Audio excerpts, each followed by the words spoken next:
Sejam bem-vindos a mais um IALcast, é do Piauí. Para o mundo! E aí, Kilson Jones, tranquilo? Tranquilo, graças a Deus, vamos que vamos. Que temporada, hein? Findando a temporada 2023, grandes novidades em 2024. Lembrando que no próximo ano nós teremos episódios nesse estúdio e também um novo estúdio com presença de até 4, 5, 6 pessoas em um auditório. Olha que bacana, Kilson. É verdade, olha a estação aí, estúdios criativos cada vez mais crescendo. É o primeiro podcast em TV aberta para todo o Brasil, todos os sábados às 10h30 da noite, que é muito importante. E lembrando uma coisa muito positiva. Chegamos aos quase 300 milhões de views no TikTok, no Facebook, quase 3,3 milhões de contas alcançadas mês, no Instagram, quase 4,1 milhões de contas alcançadas. Pra gente é um número incrível. Nós estamos há 2 anos, né? Passo a passo, né, Kilson? Degrau a degrau. Passo a passo, né? Chegando lá, nesse podcast que a gente fala sobre tudo e hoje um tema muito importante. Então, eu queria muito que você, quando iniciasse esse bate-papo, que é sobre violência doméstica em especial, o caso da apresentadora Ana Hickman, que é uma das maiores referências femininas de protagonismo que nós temos no Brasil, o que é muito importante ressaltar sobre isso, posicionamento, a força, o intelecto, né, Empoderamento. a carreira, a preservação de imagem, uma série de situações, é por isso que tem que ser abordado esse tema. Então, é importante que você convide sua mãe, sua irmã, sua avó, a sua filha para assistir esse bate-papo como uma das maiores referências no que se diz respeito ao combate ao feminicídio, às agressões, que tem uma representatividade muito grande aqui no estado do Piauí, que tem sido referência no Brasil inteiro. E eu quero pedir uma salva de palmas para a delegada Natália Figueiredo. Seja bem-vinda, delegada. Bem-vinda. Obrigado pelo bate-papo, pela urgência de falar sobre isso, que é uma pauta tão importante, né?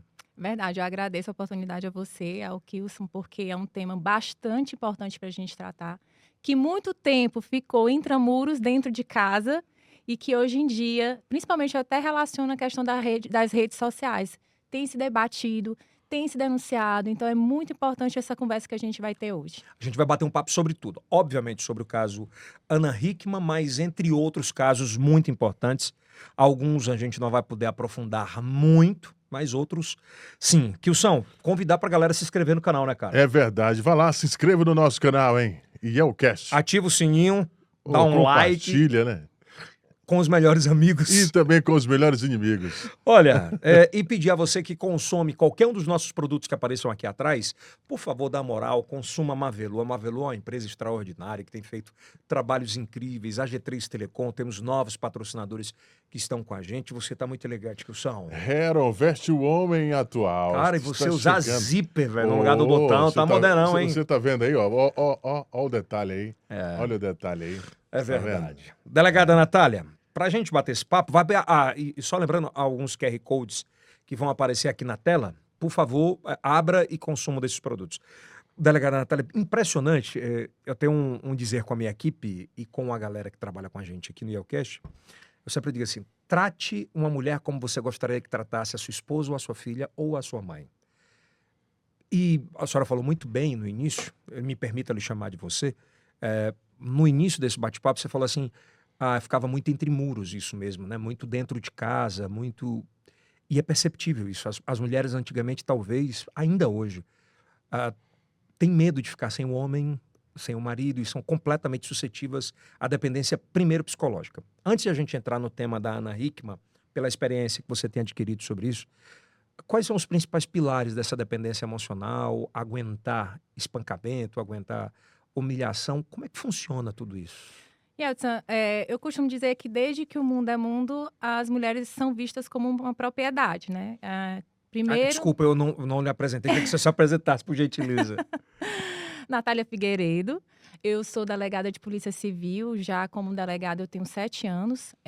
Num primeiro momento eu fui delegada no estado do Ceará, 4 anos e meio. Sou piauiense e o concurso público aqui do Piauí me deu aquele vale volta para casa. E aí eu fiz concurso para aqui, para o Piauí, e atualmente eu estou como delegada de Polícia Civil lotada no Departamento de Homicídios. Nessa parte de feminicídio, caiu no seu colo ou foi uma procura? A questão, eu digo que me escolheu também. No Ceará, eu tive poucas experiências como delegada da mulher substituindo as colegas. E sempre quando tinha oportunidade de substituir, eu ia. Por quê? Porque toda experiência é muito válida. E a polícia é uma grande escola pra gente. E aí, quando eu fiz concurso para o Piauí, minha primeira lotação foi em Campo Maior como delegada da mulher. Ali foi o primeiro. Ali, e foi quando eu me apaixonei pela causa, porque eu precisava ser a voz de muitas mulheres que apanhavam calada em casa, que não tinham coragem de denunciar. E aí, quando eu fui removida para Teresina, tive a oportunidade de assumir a feminicídio. E estou há mais de um ano, cerca de um ano e meio, e eu sei que é uma causa e uma missão que veio para mim, que vai ser uma bandeira que eu vou Acredito eu levantar. que seja por muitos e muitos anos, né? Porque é um aprendizado que você vai ter no dia a dia, de experiências, e que, obviamente, antes você não conseguia ler um homem agressor em uma hora, hoje você consegue lê-lo em 5 minutos. Ele tem muitas características, o agressor. Nossa, a agressão física, eu digo que é tipo, é aquela agressão psicológica que a gente não deu muita atenção no começo, justamente o que a gente conversou. Essa sociedade patriarcal que a gente foi criada, que a mulher era uma propriedade do pai e quando servia para alguma coisa, eu estou sendo irônica, casava. E aí a propriedade passava para o marido. Então, essa mulher, ela sempre foi subjugada, ela sempre foi tida como um objeto. Então, essas agressões, essas violências que a gente vê hoje é justamente resultado dessa sociedade patriarcal, machista, que ainda a mulher é vista como objeto. Delegado, ainda no seu primeiro contato na cidade de Campo Maior, que é uma... União, né? Acho que... Não, foi a União ou foi Campo Maior primeiro? Campo Maior. Campo Maior, foi Campo Maior. Então, se a gente falar em cidades do Piauí, ela está entre as top 10 em termos de população, né? Sim. Como é que foi se deparar com aquilo? E eu volto à primeira pergunta, né? Como é que é entender esse mundo? Olha, em Campo Maior eu tive, inclusive, contato com as mulheres da zona rural. Inclusive, como delegado, uma coisa que eu sempre achei que a polícia ela não é somente repressiva, nosso papel também é a prevenção. Então, existia muita falta de conhecimento. Eram mulheres que eram estupradas pelos esposos, pelos companheiros e não sabiam que aquilo era estupro. Porque não sabia que qualquer violência, qualquer relação sexual não consentida seria estupro. Achavam que era uma obrigação da sociedade conjugal.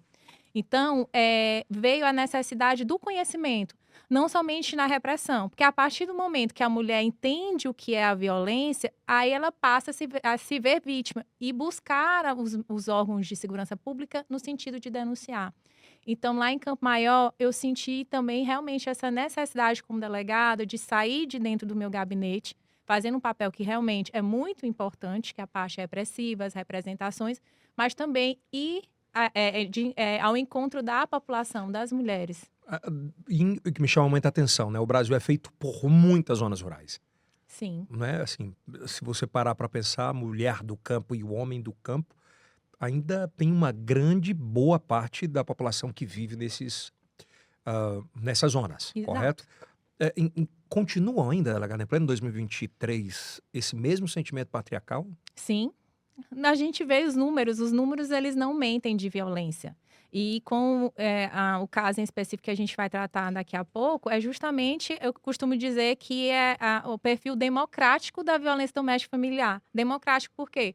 Porque ela não escolhe raça, cor, etnia, nem classe social, como é o caso que a gente vai tratar. Então, isso não é questão de classe social. Lógico que se a gente for em termos de números, mulheres pretas e periféricas ainda encabeçam em termos de números. Mas casos como esse nos mostram que é fruto de uma sociedade machista, que independe da classe social. E a gente obviamente vai falar sobre o caso Ana Hickman. Vou pedir até a produção para separar alguns vídeos que eu queria que a senhora analisasse.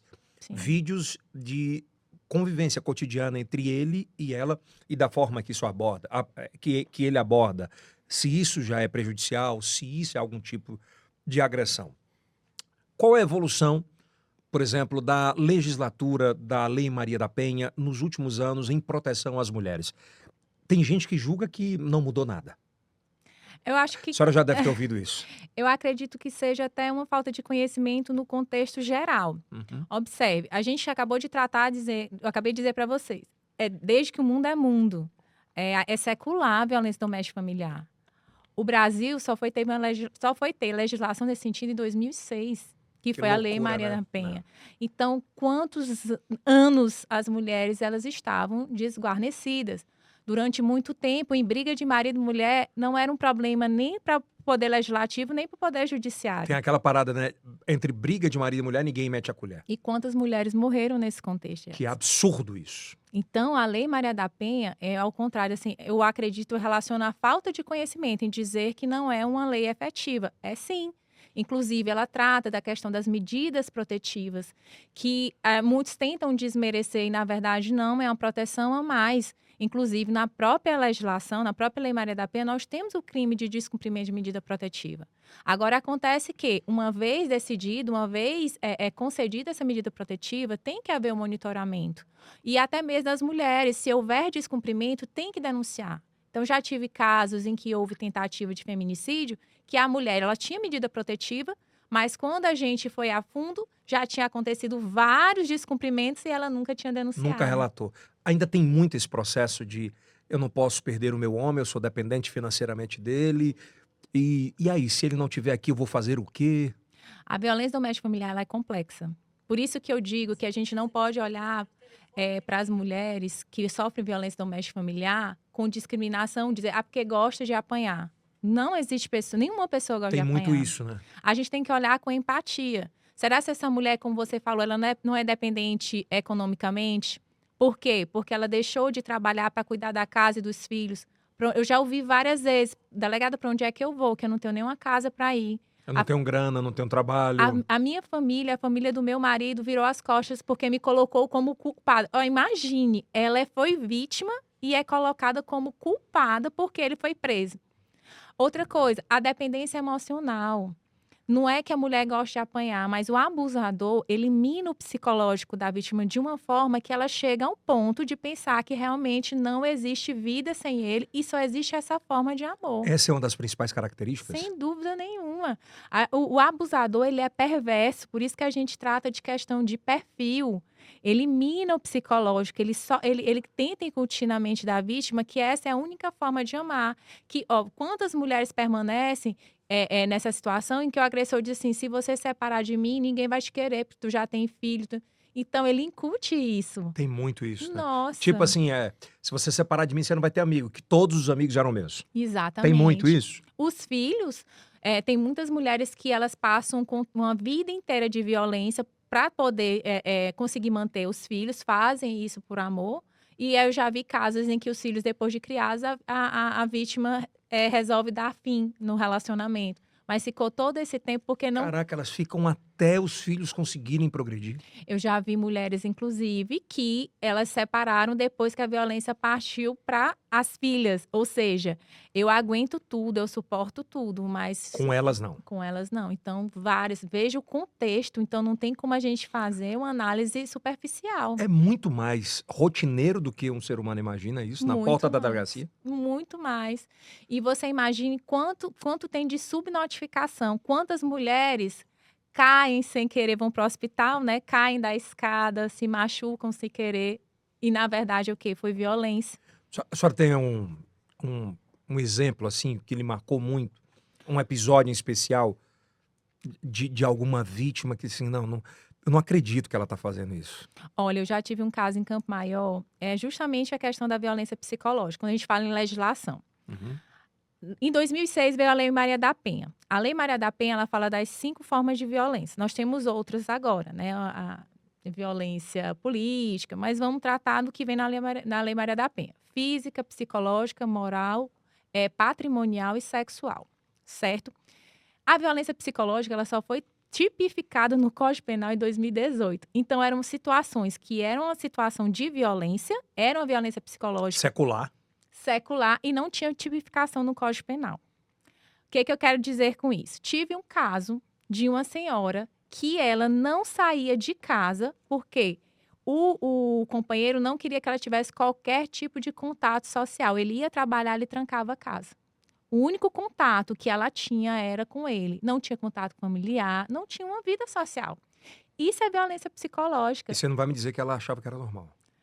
Olha, chega a algum ponto que ela se submete de uma forma que não é que ela ache normal, mas ela simplesmente aceitava. Então, quando partiu para a violência física, e aí veio através de denúncia, não partiu dela, Aí, como a gente até pode até tratar a questão dos tipos de crime. A violência física, ela é de uma ação pública incondicionada. Ou seja, independentemente da vítima querer ou não, se a polícia tiver conhecimento, é instaurado o Ela tem que inquérito. agir. Tem que Nesse agir. caso específico, foi familiar ou vizinho? Vizinhos. Aí relataram que ela sofria esse tipo de violência. Então, a gente teve que agir, muito embora ela não quisesse. Ela Mas- relutava mesmo, doutora? E como a gente conversou, ela já era uma vítima de violência psicológica, ela já estava com o psicológico minado, ela precisava de cuidado, ela precisava de empatia.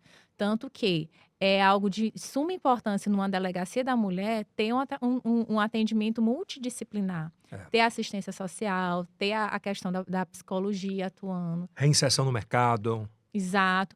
Uma coisa que eu acho importantíssima, teria que ser uma política pública nacional, casas-abrigo ou casa de passagem. Porque muitas mulheres até chegam ao ponto de querer denunciar e pedir medida protetiva. Porém, vai para onde? Com quem? Com quem? Então, por exemplo, as casas-abrigo ou as casas de passagem poderiam realizar esse acolhimento preliminar. Nessas casas poderiam ter a questão de cursos profissionalizantes, atendimento da assistência social, da psicologia, cuidar dessa mulher para que ela volte ao mercado de trabalho, por exemplo. Ou tenha forças para seguir a vida sem esse agressor. Porque, às vezes, no momento de uma agressão, ela tem até coragem e denuncia. Mas depois aquele psicológico abalado vai indo e aí ela pode retornar. E assim, em especial no caso Ana Hickman, o que ela fez hoje, nessa segunda-feira, dia 13, depois de um dia de agressão na qual ela sofreu, e ela ir trabalhar no outro dia e tá bem, forte, e dizer assim, eu posso seguir. Acredito eu que aquilo seja muito emblemático, Claro. né? Porque ela tem uma posição que 0,3% da população feminina tem de dizer assim, nós podemos, né? Então, assim, para entrar no caso Ana Hickman, eu acho que a gente pode vir de frente para trás, né? Qual é o tamanho da atitude da apresentadora Ana Hickman ter ido hoje trabalhar e ter dito no final, ainda não estou preparada para falar, mas quando eu estiver preparada eu irei falar. Qual a importância disso? Primeiro é mostrar que não tem vergonha de ser vítima. O que eu quero dizer? Muitas mulheres, elas se envergonham do contexto de serem vítimas de violência doméstica familiar. Então, a partir do momento que uma figura como a Ana Hickman, uma mulher que é referência mundial, para mim, não é só nacional, ela é admirada por várias pessoas, milhares de pessoas, ter passado por tudo isso, ter tido essa exposição, porque ali a intimidade dela foi devassada. Por ser figura pública, ela teve primeiro, né, a coragem para denunciar, então, no contexto familiar, mas também ela sabia o que ia resultar, que era uma exposição. Primeiro ela passou pela exposição, né? Ela teve a vida devassada, né? Com certeza. Então, a força que ela teve para no outro dia trabalhar, primeiro é mostrar que fui vítima, procurei meus direitos, denunciei, e eu não tenho vergonha de ser vítima. Quem tem que ter vergonha é o agressor.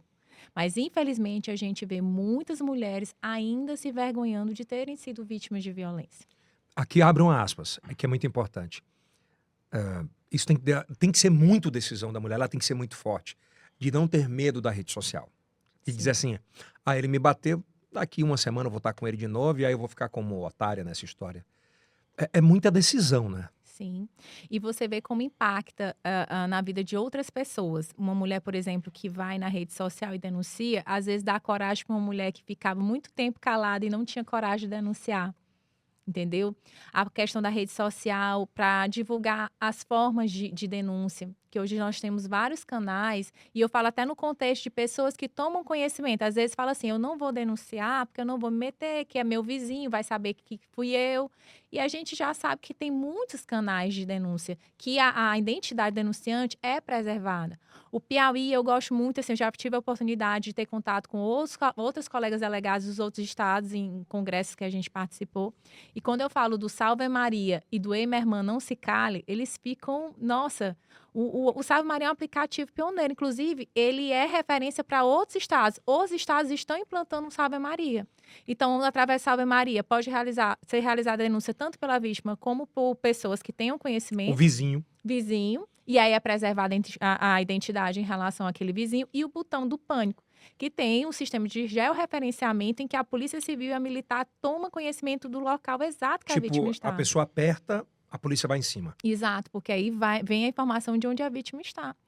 O Ei Minha Irmã Não Se Cale, que é do WhatsApp. Hoje em dia a gente sabe, tá muito mais fácil a gente ter esse tipo de acesso, né? O WhatsApp, muita gente hoje em dia tem acesso.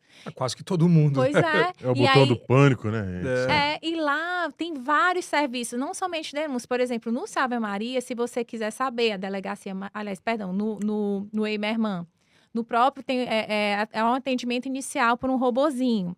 E aí ele pergunta para você, por exemplo, às vezes você quer saber qual a delegacia mais próxima, Responde tudo.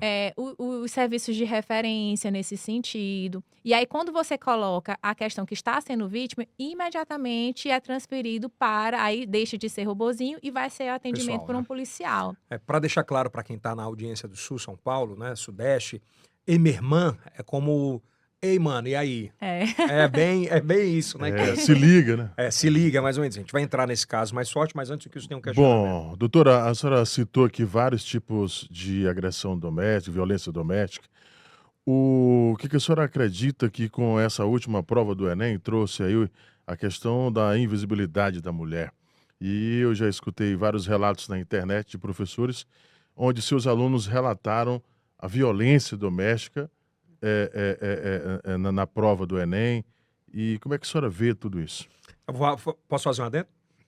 Especialistas dizem que talvez essa prova tenha um dos maiores índices de reprovação por conta do ambiente machista em que muitos jovens vivem, que não vão saber relatar sobre isso. É complicado. A nossa sociedade ela tem que mudar muito ainda. Eu costumo levantar também uma bandeira importantíssima que é educar as nossas crianças. A violência doméstica familiar ela tem que ser tratada desde o nascedouro. Ou seja, quando aquela criança está na educação básica, tem que ser introduzido quantos agressores eles são frutos de um ambiente agressivo. Ninguém nasce racista, ninguém nasce agressor, né, Débora? Aprendeu. A gente tem vários casos em que o agressor ele é fruto de um convívio familiar em que ele cresceu vendo o pai agredir a mãe, o avô agredir a avó. Então, quando a gente vai no nascedouro, ou seja, na questão da educação básica, a gente introduzir na grade curricular algo nesse sentido, a gente está, de certa forma, sim, combatendo a violência doméstica e familiar. Está tentando reduzir, como você bem falou, essa mentalidade machista. Eu já vi um caso, eu tive a oportunidade, eu até brinco que se tem um dia que nós, delegados da mulher, a gente mais trabalha, é no Dia da Mulher e também no Dia da Lei Maria da Penha. Sério? Porque a questão das palestras é intensificado. O que deveria ser o ano inteiro. O combate à violência doméstica familiar não deve se resumir a março e agosto. Mas, nesse ano, eu fui e foi fantástico, porque eu fui convidada para uma palestra numa escola municipal. E lá estavam crianças e mães. E pais. Porque é importante a gente falar também da violência doméstica familiar para os homens também. Não é para falar somente para a mulher que é vítima, mas também para o agressor. Tem homem que também é agredido. Sim, mas eu falo na questão Eu compreendo. no contexto de querer aprender, de entender. E eu já vi um caso que foi relatado em que a mãe, porque assim, o ser humano ele não é imutável. Ele pode mudar, lógico, desde que ele queira. O primeiro passo é querer. É querer. Então já teve um caso que o pai deixou de agredir a mãe porque o filho teve noções de que é violência doméstica familiar na escola e falou: papai, isso não é certo, não pode bater na mamãe, isso é violência. Ele ficou com tanta vergonha do que ele estava fazendo e sendo, entre aspas, repreendido pelo filho, que nunca mais ele tocou na mãe da criança. Ele se permitiu ao conhecimento e sair daquela bolha machista e Exato. imbecil que ele vivia. E quem sabe, Eldson e Kilson, ele veio justamente de uma família que ele cresceu vendo o pai agredindo a mãe. Então, rompe esse ciclo. Essa bolha. Exatamente. É muito doido. Antes, volto a dizer, antes de entrar no caso Ana Hickman, eu preciso perguntar sobre isso, que é uma dúvida de muitos homens, né? A gente fala, obviamente, e tem que pontuar cada vez mais sobre os homens agressores, mas existem as mulheres agressoras por falta também desse processo que viveram por falta de conhecimento, por falta de terem o temperamento necessário ou estrutura familiar. de mulheres que agridem? Como é que funciona esse processo na delegacia também? Olha, eu não digo que eu digo assim, não existe ninguém 100% certo e nem 100% errado. Então, apesar de eu levantar a bandeira, né, da questão do combate à violência doméstica e familiar, eu não fecho, como você falou, não fecho os olhos para situações em que homens, num contexto familiar, são agredidos pelas companheiras, pelas esposas. E nem o Código Penal se fechar isso, né? Não, inclusive é uma forma qualificada de lesão corporal. É previsto, eu não me recordo o parágrafo, mas no artigo 129 do Código Penal, existe uma qualificadora, ou seja, o crime tem a pena mais grave se ocorrer no contexto de violência doméstica e familiar. E aí ele não se restringe a homem ou mulher sendo vítima. Nesse caso, como eu te disse, é levado tanto importância que existe uma forma qualificada. Você sabe por que eu lhe perguntei isso, delegada? Porque existe obviamente existe uma vontade da sociedade de cada vez mais proteção às mulheres, porque por absolutamente muito tempo, elas viveram esse cenário de inferno, Sim. se não mais do que isso. Só que em alguns casos, acho que muito específicos, se utilizam de toda essa forma não, eu apanhei agora, mas assim, ela também foi muito agressiva e que não justifica absolutamente nenhuma agressão. Então é importante perguntar se a lei o protege também, como ele procurar os seus direitos na delegacia da mulher. Porque muitas vezes quando você recebe uma denúncia dessa, o cara já está condenado, aspas. Né? É muito complicado, né? Por isso que tem que ter muito discernimento da delegada ou do delegado, de Sim. procurar.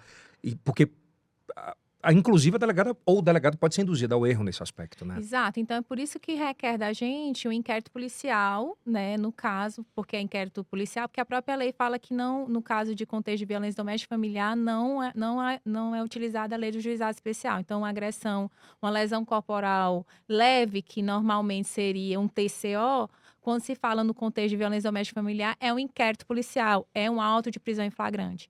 De cara. De cara, se, por exemplo, for uma lesão corporal, certo? Instaurado de ofício. Se for uma ameaça, né, que é um crime condicionado à representação e a vítima representar, é convertido em inquérito policial, não é a questão do TCO. Então, isso exige da gente realmente mais cuidado. Como eu falei, não existe ninguém 100% errado nem 100% certo. Então, pode, às vezes, essa mulher... E já aconteceu... Já, doutora? Já. De se utilizar, por exemplo, de uma medida protetiva para querer ficar com a casa. Porque está tendo uma disputa e aí a gente, né, como autoridade policial e até mesmo o Poder Judiciário, existe essa análise. E aí, por exemplo, pode acontecer de não ser concedida a medida protetiva. Porque ela está procurando um meio legal. E isso eu fico bastante chateada, para dizer o mínimo, Puta da vida. Exato. Aqui pode falar. Puta da vida, porque está utilizando algo que é importantíssimo. É uma causa extraordinária. Exato, para se beneficiar. Então, pode acontecer, por exemplo, dessa mulher que realmente não aconteceu a agressão, está se utilizando, responder por denunciação caluniosa. Então, ela sai de vítima para Então isso não fica infratora. impune, né? E é bom deixar claro sobre isso. Né? Não fica. Se for comprovado. Por isso o inquérito. Exato. Então, tem todo esse contexto. A gente tem que ouvir testemunhas. Lógico que a violência doméstica familiar, muitas vezes acontece, como a gente já falou, dentro de casa. Então, às vezes, essa vítima ela não tem testemunha porque era agressão, por exemplo, dentro de um quarto. Eu só quis pontuar sobre isso, né? Só quis pontuar sobre isso justamente por isso. Porque em toda a área do direito brasileiro, obviamente se quer usar para o bem, mas tem gente que usa para o mal. Então, como o homem também utiliza e a mulher também utiliza. Então, é importante a gente pontuar para saber o direito e até onde vai o direito de cada um. Porque eu sou pai de meninas. E somos. Somos. E uma já tem 15, 16 anos. Como eu, como pai, posso orientar minha filha dos primeiros sinais do agressor, da pessoa com quem ela está se relacionando? De novo, vou fazer um adendo ao que é natural a menina de 15 anos estar namorando, doutora? Não estou dizendo que não possa. Estou lhe dizendo assim, perguntando sobre isso, né? Porque cada vez a mulher tem empoderamento, assim, e é devido isso a ela. Na história que ela prossiga por muito tempo, que ela estude, que ela consiga alcançar todos os seus objetivos. Eu não acho, é uma opinião minha, né? Eu não acho natural muito cedo. Mulher tem que ser mulher, tem que... Olha, a sociedade, ela está em constante evolução. Às É. vezes a gente fica nessa mentalidade porque você tá medindo na sua mentalidade quando você tinha 15 anos, quando eu tinha 15 anos, que o verdade. mundo era completamente diferente. A gente vê hoje os adolescentes jovens, eles estão sendo bombardeados por informação. A rede social hoje em dia. Sexualidade, inclusive, né? Então é estimulado desde Eu vou cedo, né? falar como pai de menina, é porque, assim, na verdade, deixa eu me colocar melhor. É porque eu quero que ela cada vez mais seja ela, que ela consiga conquistar tudo que ela pretende, como conquistar. Não que namoro às vezes atrapalhe, mas tira o foco muitas vezes. A gente tem tudo a questão da conversa, né? Bate-papo, né? Eu acho importante isso, eu tive muito em casa, é o pai conversar com a filha, porque e a nossa mentalidade de antigamente, esse tipo de conversa era somente a mãe que tinha, E né? influencia, viu? Não é? É verdade. Então, quando você, como pai, se aproxima da sua filha, aí ela primeiro, eu acho que o papel da educação realmente é de ambos, pai e mãe. Então, quando você começa a tocar esse tipo de assunto, a tua filha acaba vendo também sobre uma outra ótica, É lógico. né? Então, tudo é baseado na conversa, na aproximação que você tem em relação à sua filha e o exemplo. Não adianta eu chegar e dizer para minha filha que ela não é para tolerar qualquer tipo de violência de namorado se eu faço isso com a minha mulher e ela vê isso, sabe? Então, eu vejo que é a questão da conversa e a questão também do exemplo. O exemplo é muito forte. Exato. E aí você dizer, até respondendo mais diretamente o Kilson. Os exemplos, né? Os sinais, aliás, né, Os Kilson? sinais. Hoje em dia, os relacionamentos estão muito baseados em posse. Observe, é aquela questão quase que o monitoramento. Até a questão do WhatsApp já está sendo um mecanismo de monitoramento, onde a namorada diz onde está, com quem está, que horas volta, que não sei o quê. E isso, eu não estou dizendo que existe isso no relacionamento, mas até que ponto esse cuidado não está sendo um controle. Não se torna doentio. Doentio, controle, é a ideia de posse. Hoje em dia, as pessoas não estão sabendo ter relacionamentos saudáveis. É a questão do controle, do monitoramento, da posse. A tecnologia ajuda a isso, né? Exato. E aí vem a questão que a gente vem falando, da violência psicológica, que muitas vezes essa mulher não se vê monitorada, controlada. E uma característica da violência doméstica familiar é justamente a progressão. Então... É por amor. Ele faz isso porque ele me ama. Romantiza, né? Outra coisa muito bonita. Ah, mas ele é grosso assim porque é o jeito dele. Tem muito, né? Nossa, ele foi grosso, mas é o jeito dele. Ele me controla porque ele me ama, ele cuida de mim. Então, essa, como você falou, perfeito, é a romantização de uma violência psicológica. E como a característica da violência doméstica familiar é a progressão, não vai parar aí. Não para, doutor. Não para, não começa no feminicídio. Eu digo que o feminicídio é a ponta da violência doméstica familiar. É a ponta? É a ponta quando eu não dei o devido valor, quando eu não denunciei aquela grosseria, aquele empurrão que eu achei. Olha, teve um caso que eu acho que foi até numa entrevista que eu concedi no Dia das Mulheres, em que o repórter ele falou de um caso, de um casamento, que ele foi inclusive convidado e tinha ficado sabendo que a noiva geralmente atrasa, né? Mulher é mais difícil para se arrumar, às vezes até mesmo pela tradição da noiva atrasar. Eu sei que ela atrasou, quando ela entrou, o noivo deu um beliscão nela. Na frente de todo mundo. Deu para ver, inclusive esse convidado viu. Não demorou pouco o casamento, pouco tempo depois ela se separou porque estava sendo... Então, são os sinais. E ali não começou... Você acha que começou com aquele... Obviamente não. Esse casamento foi em Teresina? Não posso entrar em detalhes. Obviamente não. Foi bem antes. Pois é, então... Volta à pergunta do Kilson. Os primeiros sinais. É o grito? É o aperto no braço? Eu acho assim, que primeiro... É separar ou... Você não anda mais com essa pessoa não pode ser mais sua amiga? Porque não é companhia. Porque, às vezes, o abusador, ele quer que a vítima ela não tenha contato com tudo que ofereça risco para o controle dele. Então, às vezes, aquela coleguinha que dá conselho, menina, não faz isso não tá certo, ele começa a querer afastar. A questão que você... A violência doméstica familiar, ela tem um ciclo. E isso não sou eu, delegada Natália, que estou falando é fruto de um estudo. É literatura. Exatamente. Então, nós temos, a violência, ela começa com a pré-agressão, que a gente chama de tensão. Então, esse controle excessivo, essa forma mais truculenta de falar. E aí, como a gente falou, como um ciclo, ela vai evoluir. E aí, como a gente falou, não vai começar, às vezes, pelo empurrão. Lógico, porque o agressor ele não quer perder a presa tão facilmente. Você acha que ele já vai de cara querer agredir? Não, ele vai controlar, ele vai minar o psicológico. E aí, essa fase da pré-agressão, posteriormente, ela evolui para a fase da agressão de fato. E aí, nós temos a questão da violência sexual, a violência física. E como o ciclo evolui, vem uma fase que eu digo que é linda, que várias vezes eu fui procurada pela vítima dizendo que quero retirar a queixa, delegada, porque ele mudou. Ele está muito mais romântico, inclusive, delegado, do que na época do namoro. Está um novo homem. Bom dia, eu te amo. É.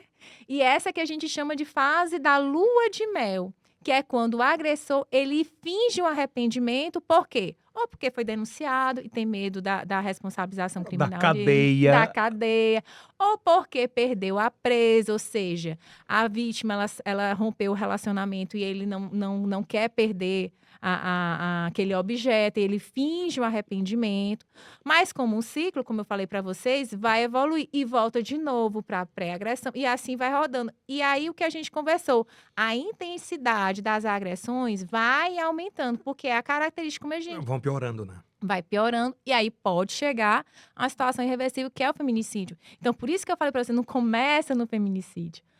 Começa justamente nas outras formas de violência que não houve denúncia, que deixou para lá, que é o jeito dele, que é essa única forma de amar. E aí acontece justamente a Cara, questão do é feminicídio. absurdo, sabe? Assim, a gente vive hoje num mundo, principalmente, e eu vou trazer essa discussão para o Nordeste, Kilson. O Ceará é um dos estados com maior índice de feminicídio, o Piauí é um dos estados com maior índice de feminicídio, não que São Paulo, Rio não tenha. Mas culturalmente ainda a gente tem muito, muito, muito além do que eles, por per capita, né? Por números. Isso vem muito dessa parte de mulher propriedade, né? Exato. Vamos em termos de números. No ano passado, nós tivemos, isso eu estou tratando de feminicídio consumado, nós tivemos... Executado, né? Exato. E realmente veio o óbito. Então, eu estou Não é nem falando... tentativa. Não é nem a porque se a gente for para números de tentativa... Aí vai embora, né? Vai embora. E também o que a gente conversou, o que tem, o tanto de subnotificação que tem. Porque não chega... De 0 a 10 essa subnotificação. Nossa, eu não consigo nem mensurar, mas assim... Sério? A subnotificação, ela, com a questão do bombardeio de informações, vem diminuindo, mas ainda existe. De cada 10 agressões, chegam quantos a vocês, assim? Ai, Pela tua experiência. é difícil, mas vamos para, em termos de a cada 10, vamos supor, chega a gente 4. É muito louco. É muito, porque a gente tem a questão de que a vítima não denuncia, porque se envergonha. Medo da família. Medo da família, medo do agressor. Vergonha, principalmente. Vergonha. Acho que é um... Ó, no ano passado, nós tivemos 24 casos de feminicídio, né? No interior, nós tivemos 19 e 5 na capital. Interior. Agora, os números são de outubro. Nós já temos 24, o ano nem acabou. Dos 24, 23 casos no A culpa é da interior. segurança? Não. Olha, eu acho assim, que cada ator tem o seu papel, certo? Então, a segurança pública... É difícil você chegar no estado do Brasil e diga que temos uma condição ideal. Ideal a gente não não dá. tem. Mas o que eu tenho visto em cenário assim, estadual, eu acho que vem se olhando agora com a importância merecida, que é a questão do combate à violência doméstica e familiar. Nós temos isso, como foi feito em termo nacional, em que foi criado o Ministério da Mulher, nós temos uma Secretaria da Mulher. Então, já está se olhando com outros olhos para o combate à violência doméstica. O que é um absurdo isso não ter sido feito antes. Mas é a questão da evolução, sabe? Eu acho que até a cobrança da sociedade. Você vê que hoje os casos que envolvem violência doméstica e familiar são casos que têm repercussão. Absurda, né? Absurda. Então, mesmo que você não queira, agora você tem. Tem que falar e tem que resolver sobre isso. Tem que resolver. Mas vamos entrar agora no caso definitivo. Acho que foi um bom briefing para falar do seu trabalho e da importância sobre isso. Vamos falar de Ana Hickman. Desse combate, né? Desse combate. No início desse bate-papo, você falou sobre que a violência doméstica ela não escolhe cor, raça, não escolhe tipificação patrimonial, Sim. né? Ela pode acontecer em qualquer um. Da mesma forma que acontece, e acontece, Kilson, com a dona Maria da periferia, com a dona Francisca, com a dona Fulana. A dona Fulana, ela acontece nas casas caras de Alphaville de São Paulo. Os Sim. palacetes. E lá, talvez, ou às vezes, sejam muito mais fortes do que na periferia, inclusive. No caso Ana Hickman, em especial, eu não sei se a minha produção pode conversar comigo sobre isso. Você tem alguns vídeos para a gente entender as falas e a senhora analisar. Eu não estou dizendo que seja como se fosse num inquérito, mas ouvir pela experiência que tem. Deixa eu ver um vídeo aí. Os depoimentos. Alguns depoimentos, né? Tem ali em cima, ó. Tratada assim toda hora. Já é demais, não tem quem aguente. Aí a pergunta, antes de ouvir o vídeo, diz assim: isso é normalizar? Acha que ele é brincalhão? Ou é agressor, né? Vamos ouvir. Vai, Caveira. Vamos. Não, se você me chamar de caveira de novo, eu não falo mais com você. Tá bom. Então, por favor, Ana Hickman, vamos dar sequência às perguntas. E por que você tá só olhando pra câmera e não olha pra mim se eu tô fazendo a pergunta? Você Porque... tá de mal de mim, por acaso? Eu tô de não, você. Não, porque aqui não vai dar pra ficar nesse vai e vem. Ou é aqui ou é aqui. É só você ficar de 3/4. Eu sei que você tem idade já, não se preocupa. Mas dá pra você olhar pra mim? Melhor assim. Eu quero ver quando você estiver mentindo. Por isso que não tô olhava pra mim antes, né? Vai, meu. Você vai ver. Menino Bom, embaçado. primeira pergunta, quem manda pra você, pro Alexandre, responde.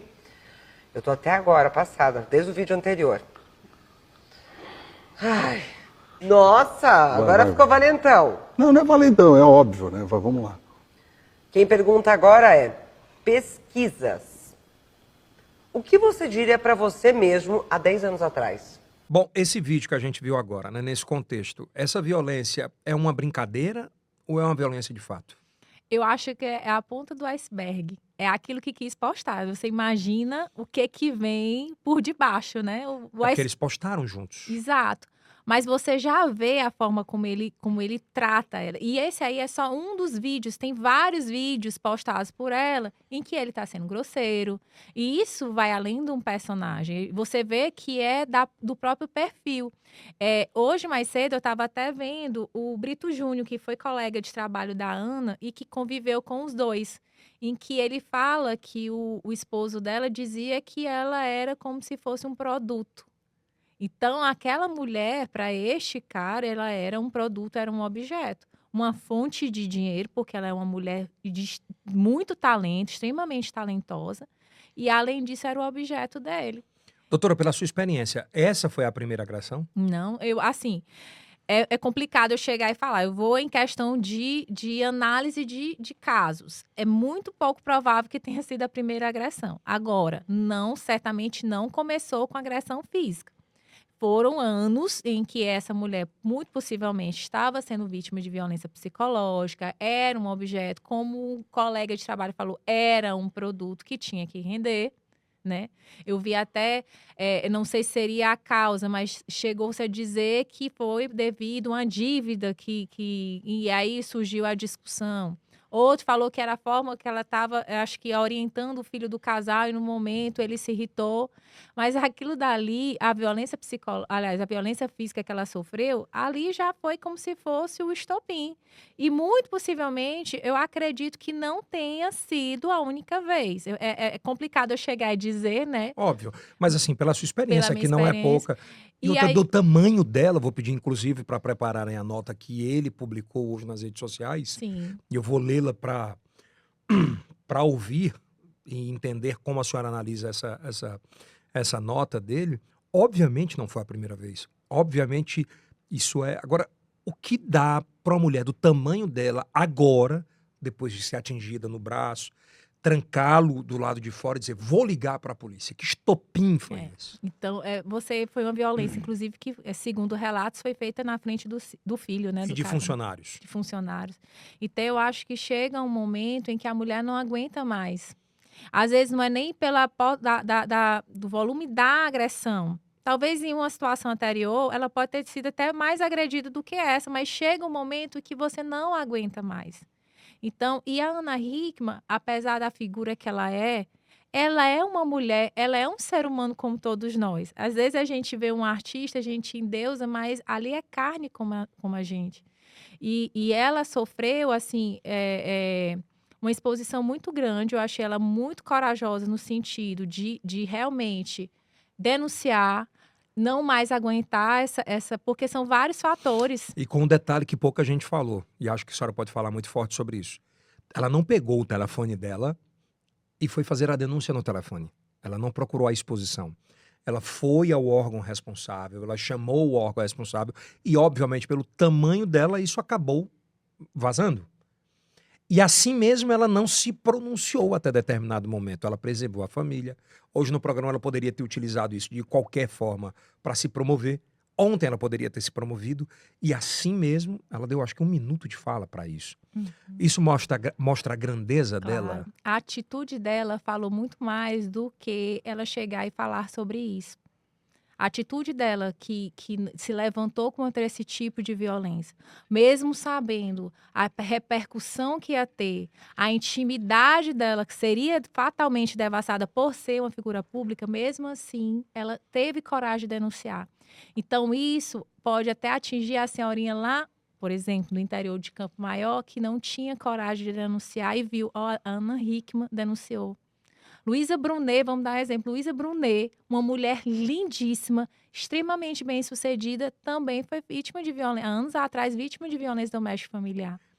Então, veja a importância que essas mulheres que têm coragem para denunciar, elas têm no combate à violência doméstica familiar.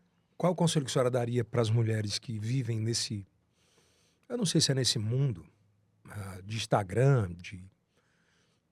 de ostentação, de viagens, dependentes financeiramente, muitas vezes, dependentes psicologicamente, muitas vezes, e que têm medo de perder isso ao denunciar. E vivem sendo agredidas psicologicamente, verbalmente e também fisicamente.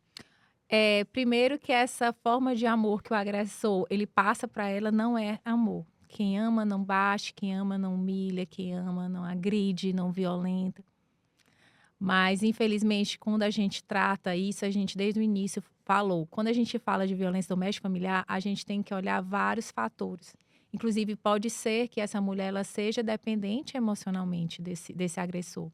Sim. Então, é importante essa conscientização que a gente está fazendo, no sentido de que aquele controle excessivo não é amor, não é cuidado, não é normal ser humilhada na frente dos outros. Por mais que a gente sabe que existe contexto em que a mulher ela abre mão da sua vida profissional para, por exemplo, ser dona de casa e para cuidar dos filhos. E muitas vezes nessa dependência econômica, ela acaba se submetendo, se subjugando a esse tipo de situação.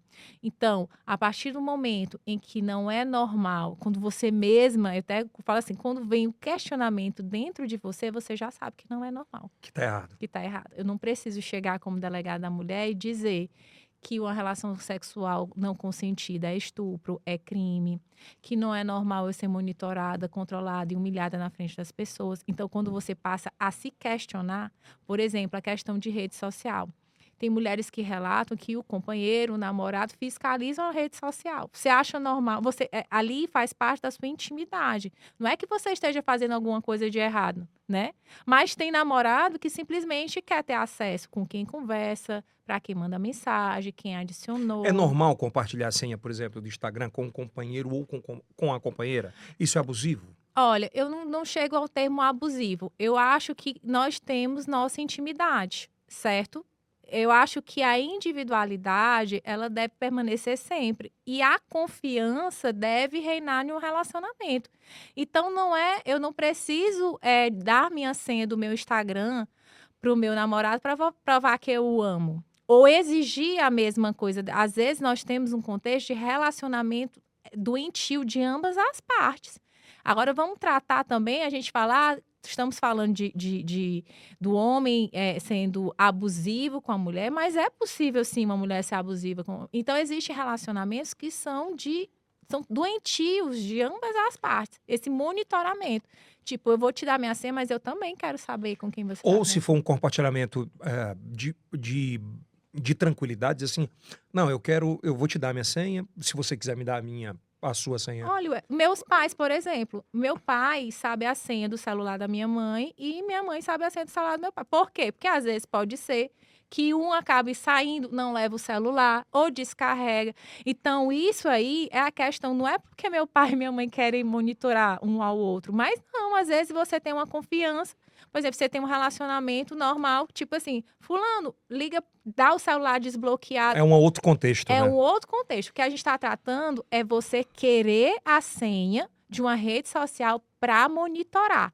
E isso aí, para mim, é abusivo. E eu repito, nós estamos tratando de violência doméstica familiar, mas eu estou falando isso no contexto geral. Porque isso inicia tudo isso. Exato. E vira essa bola de neve, esse controle de ambas as partes, e aí nós temos relacionamentos que não são sadios. Até porque qualquer elogio pode o cara entender, ou a mulher entender de outra forma, né? A gente não tem controle do que o outro manda pra gente, você concorda? Concordo. Às vezes você põe uma coisa profissional, eu até falo a questão no meu Instagram profissional. Tem gente que não tem muita noção do que fala. Então, às vezes, chega comentários inadequados. No seu direct. Isso. E aí, a única coisa que eu faço é assim, excluo, Deleta. deleto e não vou... Mas você já imaginou se a pessoa que se relaciona comigo pega meu Instagram e lê uma conversa dessa? Vai incomodar. Então, a gente tem que ter maturidade suficiente, que cada um tem a sua individualidade e que também a questão desse tipo de coisa pode acontecer. A forma com qual você lida é que diferencia uma pessoa da outra. O problema é que a gente está falando de mulheres, né? O ruim é que hoje as redes sociais elas chegaram muito mais cedo para crianças de 13, 14. E aí sim, na minha opinião, posso estar errado também sobre isso, mas é a minha opinião, a mãe ela tem que acompanhar muito forte, Sim. o pai tem que acompanhar. Porque você tem experiência de olhar e dizer assim, não, esse comentário isso não me incomoda e não me atinge. Mas uma criança de 14, 15 anos, ela não tem noção sobre isso, né? Quantos estupradores, quantos aliciadores. A pedofilia é feita para o homem e para a mulher, né? De ambas as partes. Exatamente. Doutora, a gente vê que a senhora falou agora há pouco com relação aí que a vítima não deve ter vergonha. Sim. E no estado do Piauí, onde nós estamos, o governo implantou a viatura Lilás para justamente ridicularizar o agressor. Até que ponto intimida? Olha, eu vou até reformular a questão. Eu acho que a viatura lilás, eu não nem viria como uma questão de ridicularizar. A cor lilás, ela tem um simbolismo muito forte na violência doméstica familiar. Mundial. Então, assim, ao contrário que na época eu vi comentários muito infelizes criticando Me doeu aquilo? Nossa, é uma falta de conhecimento gigantesca. É ignorância pura, né? Às Isso vezes, é uma causa mundial, a cor em especial. ela diz muita coisa. Gente, há 20 anos atrás, há 30 anos atrás, não se falava nisso no Brasil. E hoje a gente ter uma viatura lilás que é importante, porque o que a gente falou? Não basta uma decisão de medida protetiva se não tiver um monitoramento.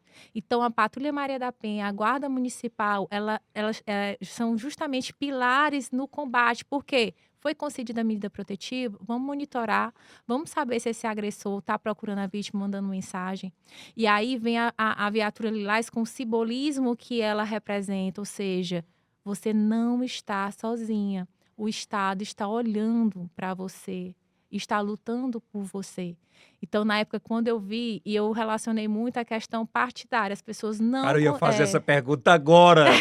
Você acha que essa politização é de gente completamente ignorante, machista?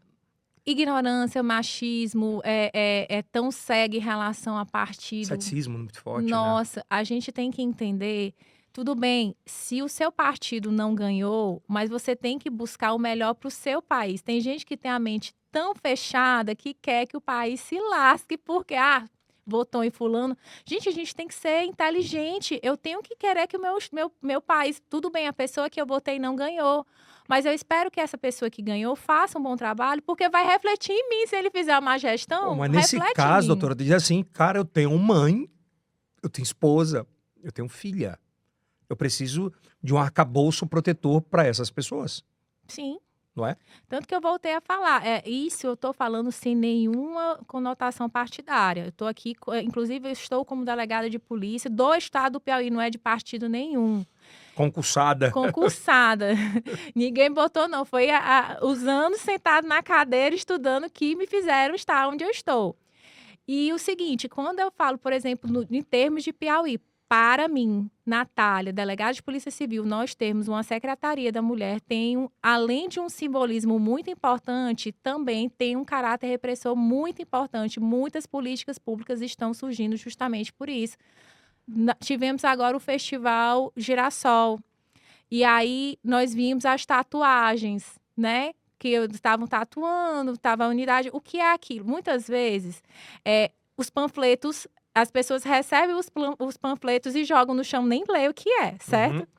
Eu acho interessantíssima a tatuagem, porque é aquela forma lúdica de eu dizer, olha, você não está sozinho, denuncia. Também tem a questão do combate à homofobia. Como é que funcionavam essas? Eram tatuagens... Era removível, tinha assim, não é não, a questão da homofobia. Tipo assim, eu estava falando do combate à violência de gênero de uma forma inteligente, lúdica. As pessoas procuravam... Foi uma ativação de marca positiva, né? E isso é Pra fruto, mulher. fruto de um trabalho que está sendo bem feito numa secretaria voltada para a mulher. Porque aqui, o que está tendo é uma secretaria que está centrada justamente nisso. Muito bacana, viu? É muito. Quando eu falei isso em Brasília, em setembro, quando eu fui, os colegas ficaram, nossa, que massa, porque panfleto a gente joga no chão, às vezes nem lê. E a tatu fica na A pele, tatu né? tá lá, então eu tô passando a mensagem e as pessoas não tá... É massa. Eu achei fantástico, muito E aí veio da secretaria, ou seja, uma secretaria que está voltada para uma política pública direcionada. E isso é combater de forma inteligente. Sem sombra de dúvidas. Pra gente fechar, doutora, há uma dúvida hoje no Brasil em relação ao caso em especial Ana Hickman, que mesmo que ela tenha denunciado, embora ela não vá, se Deus assim permitir, mas amanhã ela retirar essa denúncia contra o marido, já que ela prestou boletim, de ofício, como é que funciona isso? Olha, depende do crime. A gente falou que a Lei Maria da Penha, ela tem os tipos de violência, certo? Vamos dar exemplo de uma violência... Mais próxima da Ana Hickman ali. Vamos supor que ela tivesse sido ameaçada, não tivesse havido a lesão. A ameaça é um crime condicionado à representação criminal, certo? Então, por exemplo, se ela tivesse sofrido só a ameaça, caso ela não denunciasse ou não quisesse representar, nós não poderíamos instaurar um inquérito policial. O que aconteceu no caso dela? Ela foi lesionada. E aí, a lesão corporal é um crime que a ação penal é incondicionada. Ou seja, a partir do momento em que se atestou a lesão, independe da vontade da vítima. Mesmo que ela não queira denunciar, se eu tomei conhecimento, eu tenho que instaurar o inquérito. A mesma coisa a tentativa de feminicídio. Fazendo uma comparação não tão sugestiva, mas... eu acho que para o público entender, quando uma criança dá entrada, uma criança de 6 meses, 7 meses, 1 ano, 2 anos, completamente espancada, mesmo que a mãe não queira denunciar a agressão do filho, o médico tem por obrigação avisar a polícia, correto? Notificação compulsória. O sistema de saúde tem que fazer isso. Uma alteração importantíssima, salvo engano, em 2019. Isso eu falo no contexto de violência doméstica familiar. Aham. Se for atestado pelo médico, mesmo que não seja comprovado, mas se houver suspeita que aquela vítima deu entrada em decorrência da violência doméstica familiar, em até 24 horas a autoridade policial tem que ser notificada. E quais as principais características desse tipo de violência? Olha, Na sua maioria. na maioria são agressões no rosto, por exemplo. Eu li algo sobre antebraço, que é defesa, né? Isso, porque tem as lesões de defesa. Às vezes a vítima faz o quê? Dá entrada dizendo que caiu. Quantas mulheres já caíram nesse contexto? E o médico, como profissional da saúde, vai ver. Não, esse úmero ele não está fraturado por causa de uma queda. É impossível ter sido fraturado. Então, E aí, como a gente falou, não somente quando ele tem certeza, mas se ele tiver suspeita, ele tem que notificar. Qual é a desculpa mais comum que a senhora escuta no delegacia? Eu caí. Por exemplo, em questão de agressão. Ou então, mesmo que ela admita que aconteceu, não, delegada, foi só dessa vez. No geral, nossa, ele me trata super, foi só dessa vez. Aí, quando você escuta um vizinho, quando você escuta o filho, quando você escuta a irmã, diz assim... Geralmente são olhos? Olha, o agressor, ele no momento da agressão, ele quer também atingir a honra da mulher. Em que sentido? Onde a mulher tem mais vaidade, às vezes? É mesmo, doutor? É rosto. Um feminicídio, quando acontece, geralmente está na região do rosto, da genitália da mulher, porque assim, além dele matar, ele quer aquela história de vou deixar ela tão agredida que até o caixão tem que ser fechado. Porque a violência de gênero ela é uma violência de ódio. Como se ele deixasse uma assinatura. Exato. Eu acho que a que tem mais assinatura é o feminicídio. Um local de crime de feminicídio, você tem que ir com a cabeça de parte do princípio, tanto que a gente, quando há morte violenta de uma mulher, a gente parte do princípio que é um feminicídio. Isso faz parte do protocolo. É mesmo, E doutora? vai por descarte. Agora, tem situações que aí para uma dúvida. Aí nós temos a possibilidade de morte a esclarecer. Certo? Inclusive, às vezes a gente coloca como quando registra, coloca morte a esclarecer, e aí vem toda a diligência para a gente fechar. Chama muita atenção que geralmente feminicídios, por exemplo, por arma branca, ele golpeia muito seio, rosto, seio, genitália. São características, né? É uma cara. Nossa, por isso que eu digo assim, é bem característico. Quando você vai para um local de crime de mulher, quando você vê esses sinais, já é um alerta. De cara, né? De cara. E aí você tem não somente análise do local de crime, você aí tem que ir também na questão dos vizinhos. Então, por isso que é um inquérito bem complicado, porque o local de crime vai me dizer, mas eu também tenho que saber o contexto que essa mulher vivia. E por isso que... Isso conta no inquérito? Conta. Deve Tanto contar, né? a gente escuta, por exemplo, vizinhos, e isso vai nos ajudar no nosso juízo de valor. E, sem dúvida nenhuma, para o Poder Judiciário, para o Ministério Público, é muito importante. O inquérito, ele não é somente, ele não vem através somente da prova pericial. A questão do ouvir, as oitivas, elas trazem isso muito. E o feeling do investigador. A gente, enfim, até na nossa formação, a gente é treinado para ter um olhar mais... A gente é naturalmente desconfiado, policial. Sem sombra. Delegada, me chama muita atenção uma coisa, para a gente fechando, que os quiser compartilhar. A gente tem muitas delegacias pró-homens. Muitas. E poucas mulheres.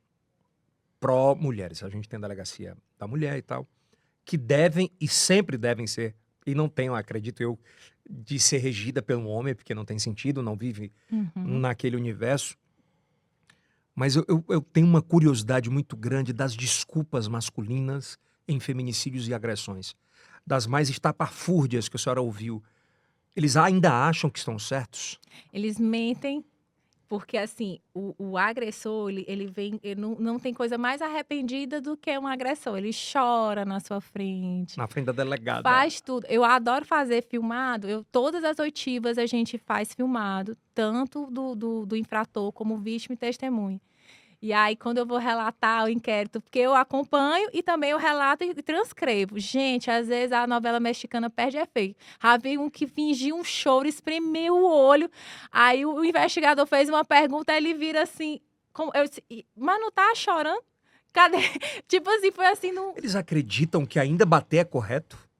Como a gente já falou, assim, muitas vezes o agressor, ele veio de um contexto, certo? Vem da índole. Às vezes, eu não vou dizer, às vezes o pai e a mãe são fantásticos, o cara é um agressor. É da índole, é da personalidade. Mas também ele tem uma incubadora.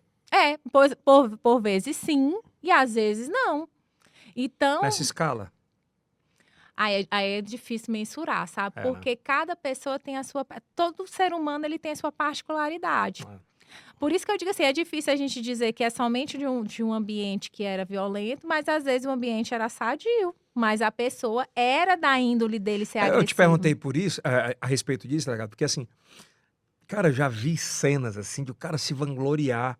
A mulher tá lá. De piadas como mulher só presta com o menino puxando a saia, um no braço e a outra no bucho. E a galera sorri. Sim. Sabe assim, eu queria... Muitas vezes eu me prendo a entender dessa galera que até hoje acha que isso é normal, cara. É educação, Eudson. A gente ainda vem da educação, por exemplo, que se o filho lavar a louça, tipo assim, a questão de ajudar em casa. A gente vem de um período que era inadmissível. O trabalho de ajudar em casa é somente a mulher. Quem mulher. tem o papel do valentão e não sei o quê é o filho. A gente cresceu numa sociedade machista. E o machismo, às vezes, não vem só do pai. A mãe, às vezes, é também. Criou Sério? os filhos assim. Não, meu filho, Meu filho não lava louça. meu filho não lava louça. Meu filho, o papel do meu filho é proteger, sabe? E não, tanto o filho e a filha, eles têm a sua individualidade e a gente não pode colocar funções. E isso eu acho que vem mudando muito, a sociedade vem evoluindo, Sim. mas ainda é dessa mentalidade. Eu cresci assim, lá em casa, meu irmão mais velho até lava a louça, mas o mais novo não tem que falar. Agora ele casou, eu até brinquei, agora o problema Agora é vai ter que seu. lavar. Agora tem um detalhe, viu, delegado? Aqui nós temos a central de gênero, Sim. que funciona, pelo menos é para funcionar 24 horas, Sim. ao lado Mas da funciona central hoje, de né? flagrante. Funciona. E a maioria das prisões dos agressores, elas são feitas por policiais do sexo masculino, vamos dizer assim. Isso, então, não existe...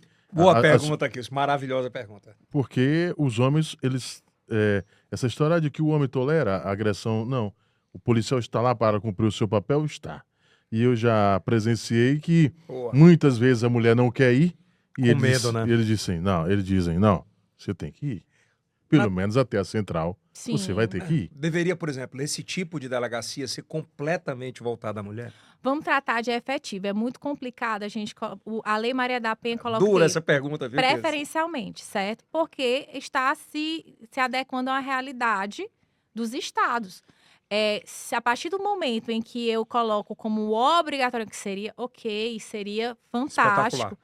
Mas a gente tem que falar da realidade. É preferencialmente porque ainda nós temos a questão de efetivo, certo? Então, às vezes, quando você coloca obrigatoriamente, pode ser que até uma cidade que eu poderia fazer uma mescla, mas pela obrigatoriedade eu acabo não tendo delegacia da mulher porque eu não tenho efetivo suficiente.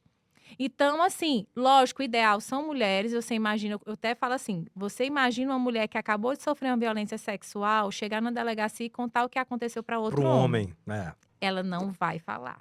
É verdade. Então, assim, ainda em termos de estrutura, ainda é o que se tem, é preferencialmente, mas uma outra coisa que eu levanto muito é perfil. Às vezes, um homem, por exemplo, ele tem mais perfil para atender uma delegacia da mulher do que necessariamente uma mulher. Porque quando a gente trata de violência doméstica familiar, a gente também tem que tratar de empatia. E às vezes é mulher e não tem empatia. E aí é que a gente acabou de discutir. Às vezes tem uma mulher machista. Você vai perder teu marido por conta disso. E tem, né? Exato. Então, assim... Mas cabe à gestora, né? Exato.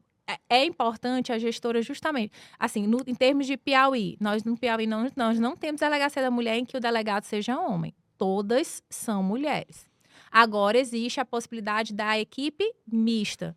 E às vezes é interessante, como você falou, é importante às vezes ter um homem, cumprimentos de mandado, Claro. certo? Mas já chegou a possibilidade de você ver a atitude de um homem dentro da sua delegacia e dizer assim, não, esse eu não quero aqui perto.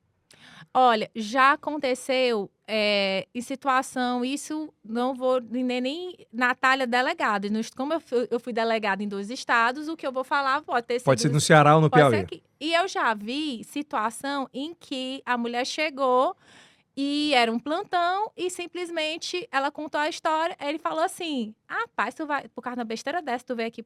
E eu estava coincidentemente passando. Aí eu escutei, eu fico caladinha, aí eu não deixo perceber, aí fiquei lá ouvindo a história, e quando eu vi assim, senhora, vamos entrar aqui na sala. E aí, às vezes, acontece isso, mas Você o afastou? O tirou da sua faz equipe? parte do plantão. Na verdade, era uma situação em que não era uma delegacia da mulher em específico. É um plantão, e no plantão a gente atende qualquer tipo de ocorrência. Mas em seno na sua delegacia como delegado da Por mulher, exemplo, como um delegado, eu chamaria esse servidor para conversar, certo? antes de afastá-lo. Antes, assim, Corregedoria. Ou pedir a corregedoria. não, na verdade, eu Não, acho nesse que caso não, é delegacia geral, que né? tudo tem que ser conversado. Às vezes você chega para a pessoa e fala, fulano, eu não gostei da sua atitude no atendimento, eu acho que não é assim que a gente deve trabalhar. E aí, às vezes, Que é muito sensível, né, delegado? numa conversa dessa, o Muda a cara, cabeça do cara, o cara é, nunca mais faz isso. Ou pelo menos vai evitar esse tipo de pensamento. Então, eu não gosto de radicalismo, sabe? Eu acho que A conversa é o negócio. às vezes a conversa resolve. Então, por exemplo, foi uma situação em que era um homem atendendo. É. Mas eu digo, pode acontecer que se fosse uma mulher atendendo. Isso é questão de cabeça. Delegacia da mulher é perfil. Eu até falo assim, tudo bem, preferencialmente mulher, até por uma questão da vida. Mas só vai para a delegacia da mulher aquele que tem perfil. Não é porque não tem para onde ir, não é porque é um castigo e vai mandar para a delegacia da mulher. Isso aí é um desserviço à sociedade. Eu tenho que colocar pessoas que realmente levantam a bandeira e estão lá para trabalhar. Delegado, só para a gente fechar a última informação, surgiu hoje, nessa segunda-feira, a gente tem um dos maiores episódios aqui, que é o do Chicão dos Teclados. E nesse episódio tem alguns cortes que foram muito polêmicos, né, Will? Sobre a ex-companheira dele. E hoje surgiu ela apanhando de um companheiro. Eu não sei se a minha produção pode me dizer se as imagens estão prontas para que a gente possa mostrar. Por gentileza, fala aqui para mim. Os meninos estão posicionando. E agressão é agressão. Não importa se seja um empurrão, não importa se seja um tapa, não importa se seja verbalmente, mas chamou muita atenção a intensidade com que ele dá um tapa nela. E com o mundo instagramável que a gente vive hoje, isso é muito mais evidente. Eu vi alguns comentários em redes sociais falando, ela programou tudo isso, ela deixou o celular pronto para filmar. Eu acho que nada disso absolutamente importa. Aquilo, eu acho que ela tentou provar o que ela já vivia. Se ela fez isso, é porque não foi a primeira vez. A não ser que ela tenha uma bola de cristal e adivinhou que naquele exato momento Concorda? ele ia fazer isso. Tem aí pra gente colocar? Olha lá. Ela e ele, o que é que acontece, olha, no canto direito, ó. Repete aí pra mim, por favor. Olha, na verdade, ela é agredida 3 vezes imediatamente. Volta aí. Ela agride a primeira vez, ele agride 1, 2, 3. Quando isso é postado em rede social, a polícia precisa de ofício a denúncia ou ela pode agir? Nesse caso, pode agir de ofício. Porque, assim, mesmo que não tenha... Nós temos 2 situações. As vias de fato é uma contravenção penal. Porém, a própria lei fala que ela é incondicionada. A lei das contravenções penais diz que é incondicionada. Então, nessa situação, tanto que quando der lesão como vias de fato, é público incondicionado. Tomou conhecimento, pode instaurar inquérito. O que é recomendável nessa situação? Registra a ocorrência e chama as partes para serem ouvidas. Submete a vítima ao exame de corpo de delito. Vamos ver se resultou em lesão. Até porque se resultou em lesão, vamos para a situação de lesão corporal. Não resultou, vamos para vias de fato.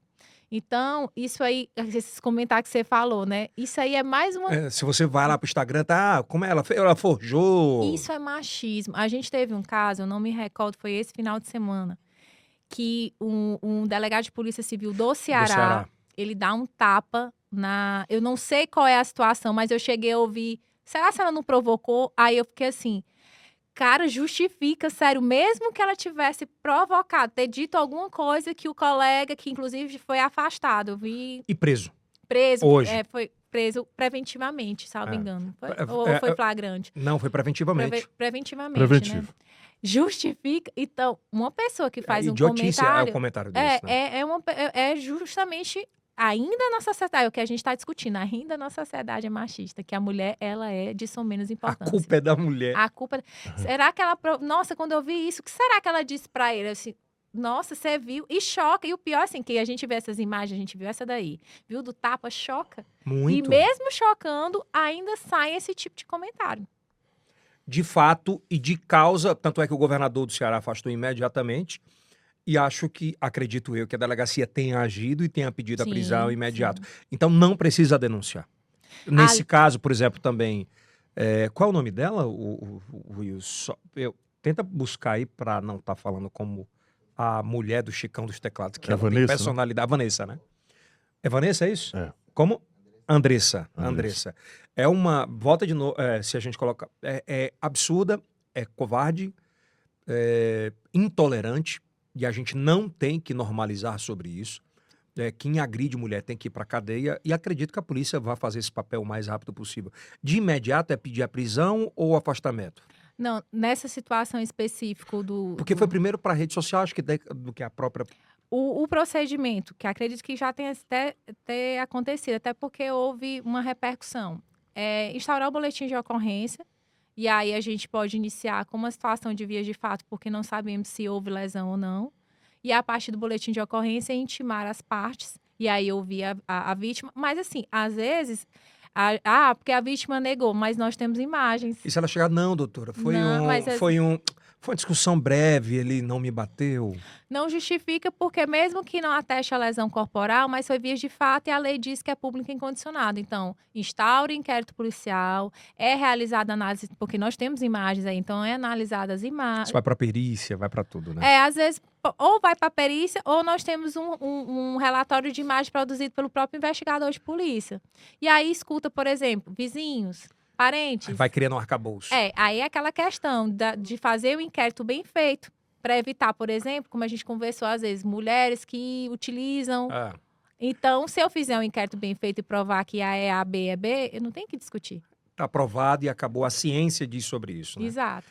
Doutor, esse papo aqui poderia ficar 4, 5... Queria só ver, só Fala, uma curiosidade, só uma curiosidade. Que a gente vê muito no concurso público, doutora, de 60 vagas, para um exemplo para delegada, 10 para mulheres e 50 para homens. Como é que a senhora vê isso? Olha, isso aí é no contexto de polícia militar, né? Também. Eu acho que, salvo engano, teve até uma modificação em relação a isso. A questão ainda é aquela história assim, a sociedade ela vai evoluindo. Então, eu acredito que com o tempo nós vamos ter o que acontece na Polícia Civil. Mas o time está adequado? Ainda não, mas vai melhorar. Mas na Polícia Civil, por exemplo, eu gosto muito de citar o exemplo dos 3. Eu fiz 3 concursos para delegado que eu obtive aprovação. Todos os 3, o primeiro colocado era mulher. Todos, absolutamente todos. E o Ceará, Piauí... E Bahia. Meu primeiro concurso foi para Bahia em 2013. Primeiro lugar era uma mulher. No segundo, Ceará. Primeiro lugar foi uma mulher. E o do Piauí, que fui eu. Foi primeiro lugar para delegada. Sim. Caramba, que massa. Mulher. Parabéns. Então, observe como mudou. As minhas turmas. No Ceará, nós tivemos uma turma em que só tínhamos 6 mulheres. No Piauí, a metade era mulher. Então, tá, sim, evoluindo. Já tá... O lugar da mulher é onde ela quiser. E eu não estou aqui levantando bandeira, não. É de fato. Então, o número de colegas policiais vem crescendo porque a mulher ela pode ocupar. E eu falo novamente a situação de qualquer ideologia partidária. Nós tivemos uma presidente da República. Independentemente, não estou falando do contexto. Veja o simbolismo disso. Em países estrangeiros, uma mulher como primeiro-ministro, entendeu? Então, é onde ela quiser mesmo. Não pode ter essa diferenciação. É verdade. Quero te agradecer muito pela confiança de estar aqui batendo um papo. Eu acho que é muito bom e salutar pelo nível de hoje, de engajamento que a gente tem com a nossa audiência. E eu queria fechar mais uma vez falando o que a gente falou no início, né? Eu aprendi com minha esposa e com a minha filha, e isso é mutável, você pode mudar, que trate as mulheres como você gostaria. Se você tem uma amiga mulher que trabalha com você, se você tem uma amiga mulher que trabalha em outra empresa, ou se você conhece alguém no supermercado, a trate como você gostaria que alguém tratasse sua filha e sua esposa. Eu acho que esse ponto de princípio já muda muita coisa. Porque muitas vezes o homem é machista de achar, não tem, mas quando mexe com os dele... Sim. Não é que só é o cabra. Você tratou minha filha mal. E aí, como é que você trata a filha dos outros mal? É meio que hipocrisia, né? Não é? Não é bem por aí mesmo. Se você puxar mesmo assim na corda, é bem por aí. É o mesmo cara que diz assim, todo mundo é corrupto. Aí o cara para na vaga de idoso tendo 25 anos. Aí não vai. Não é? É isso, né? Aí não dá, né? Doutora, obrigado. Espero que você venha mais vezes aqui. Espero que você tenha gostado do ambiente. Sim, sempre. E do bate-papo. Nós tivemos essa oportunidade. Foi muito bom conversar com vocês, principalmente porque essa causa eu realmente acho que tem que ser debatida e falada muitas e mais, como a gente falou, que eu não venha em março ou agosto, mas como aconteceu, nós estamos em novembro. Que é um mês masculino, aspas. Novembro Azul. E estou aqui falando com vocês sobre violência doméstica familiar. Então, é muito importante esse tipo de conversa e agradeço imensamente pela oportunidade que vocês me deram. E os podcasts melhoraram muito esse tipo de comunicação, né? Tem tempo para estar quase 1h20 batendo papo. Espero que seja o primeiro de muitos. Obrigado. Digo Obrigado, mesmo. delegada. Obrigado, Kilson. Ok, vamos que vamos. Olha, olha. Olha, olha. Olha, olha. Bom, obrigado pelo carinho da sua audiência. Aqui em cima no card está um próximo episódio para você maratonar. É o primeiro podcast em TV aberta para todo o Brasil, todos os sábados às 10h30 da noite.